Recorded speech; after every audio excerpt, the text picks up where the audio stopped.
og ég held að flokkarnir séu hérna, ef þeir halda að hafi verið létt, þess að það hafi verið eitthvað smá beygla sem að þeir myndu jafna sig á, að þá eru þau kannski að uppskera það, hefðbundnu flokkar, að þetta svona í hruninu þá svona brennipunktur þar sem að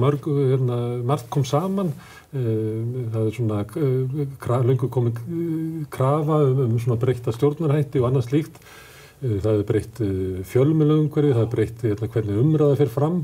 og ég held að það sé að koma í ljós núna að flokkarnir sem einingar ekkert vel undir það búin að gangi gegnum breytingatíma eða ná að endurnýja sig. Þið getur rétt ímyndað ykkur hvort að þið myndu vilja ná ykkur nýrri byrjun og endurnýjun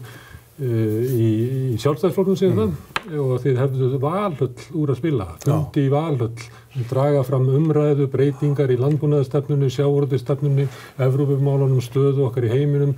breytingar í húsnæðismálum, námslánakerfinu, breytingar í öllum grunnstoðum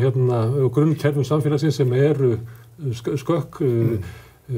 umræðu big business varðandi hagsmuni almennings og annað slíkt myndu við vilja gera það í gennum Valhöll.